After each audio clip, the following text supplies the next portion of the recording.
कोकाटेंबाबत मुख्यमंत्र्यांसोबतच्या चर्चेनंतर निर्णय। अजित पवारांची प्रतिक्रिया। सोमवारी कोकाटेंबाबत निर्णय। मंत्रिपद जाण्याचे संकेत। इजाबिजा तिजा झाला, तिजा होऊ देऊ नका, दादांनी दिला होता इशारा। सर्व अधिकार मुख्यमंत्र्यांनाच, अंतिम निर्णय घेण्याचा मुख्यमंत्र्यांनाच अधिकार। सर्व खात्यांवर फडणवीसांचा वॉच असल्याच्या चर्चांवर अजित पवारांचं वक्तव्य। दम द्यायचा बंद करा आणि व्हिडिओ पेन ड्राईव्ह बाहेर काढा। कुणाला हनी ट्रॅपची काय माहिती आहे बाहेर येऊ द्या। हनी ट्रॅपवरून होणाऱ्या टीकांवरून अजित पवारांचं विरोधकांना आव्हान। विजय घाडगेंना मारहाण झाल्यानंतर सूरज चव्हाणांना राजीनामा द्यायला लावला। उपमुख्यमंत्री अजित पवार यांची माहिती। विजय घाडगे रुग्णवाहिकेतून मुंबईच्या दिशेने रवाना। विजय घाडगे अजित पवारांना भेटून जाब विचारणार। पोलिसांकडून घाडगेंची समजूत काढण्याचा प्रयत्न। पहिलं मराठी इथे चालतं हा महाराष्ट्र आहे, त्याच्यानंतर हिंदी। मराठीत उत्तर देत असताना पत्रकारांना हिंदीत प्रश्न विचारल्यानं अजित पवारांनी खडसावलं। सांगलीच्या तांदूळवाडीत जलजीवन मिशन योजनेतील कंत्राटदार हर्षल पाटीलची आत्महत्या। काम पूर्ण करूनही पैसे न मिळाल्यानं उचललं टोकाचं पाऊल।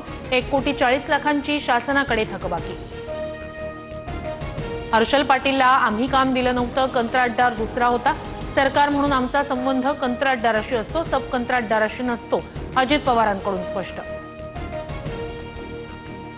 90,000 कोटींहून अधिक रुपयांची बिलं थकीत। हजारो कंत्राटदार बिल मिळण्याच्या प्रतीक्षेत। रोहित पवारांचं ट्विट।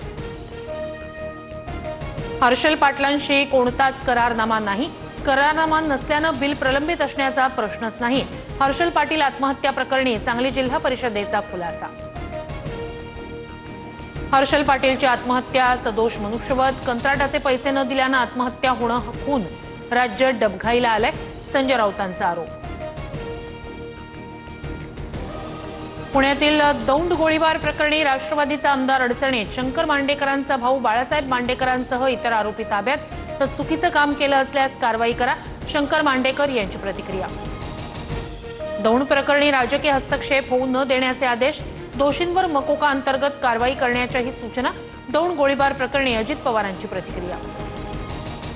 पटक पटक के कसं मारेंगे असं त्यांना विचारलं। अरे रवी खपवून घेणार नाही। निशिकांत दुबेंना वर्षा गायकवाडांसह मराठी महिला खासदारांनी जाब विचारला। वादग्रस्त मंत्री आमदारांमुळे भाजपचं टेन्शन वाढलं। महायुतीतील मित्रपक्षांमुळे फडणवीस सरकार ठरतंय टीकेचे धनी। सूत्रांची माहिती। शेतकऱ्यांच्या कर्जमाफीसाठी प्रहारचं राज्यभर चक्काजाम आंदोलन। आम्ही मंत्रालयात कधीही घुसू शकतो, बच्चू कडूंचा सरकारला इशारा। 2006च्या मुंबई रेल्वे साखळी स्फोट प्रकरणी हायकोर्टाच्या निकालाला सुप्रीम कोर्टाची स्थगिती। सर्व आरोपींना नोटीस जारी। 4 आठवड्यात उत्तर मागितलं। प्रफुल्ल लोढाचा खडसेंना गुलाब देतानाचा फोटो महाजनांकडून फेसबुकवर पोस्ट। ये रिश्ता क्या कहलाता है, तुमचं हे षडयंत्र जनतेसमोर उघड होतंय। गिरीश महाजनांची टीका। कर्नाटकात निवडणूक आयोगाकडून फसवणूक। आमच्याकडे पुरावे। प्रत्येक मतदारसंघात हजारो नव्या मतदारांची नोंद। राहुल गांधींचा निवडणूक आयोगावर आरोप। शासकीय अधिकाऱ्यांना आता दररोज ऑफिसमध्ये हजेरी लावावी लागणार। तलाठ्यांपासून ते महसूलच्या अधिकाऱ्यांना फेस ॲप नोंदणी बंधनकारक। ज्येष्ठ सरकारी वकील उज्ज्वल निकम यांनी राज्यसभा खासदारकीची शपथ घेतली। उज्ज्वल निकम यांच्याकडून मराठीत राज्यसभा खासदारकीची शपथ।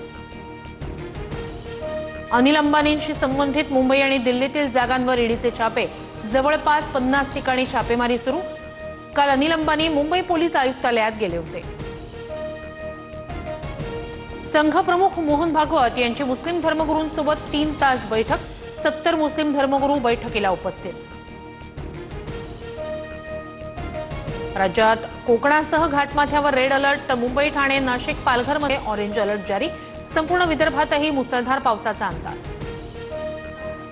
महाराष्ट्रात 91,429 हेक्टरवरील पिकांचं नुकसान। मुसळधार आणि अवकाळी पावसामुळे पिकांचं मोठं नुकसान।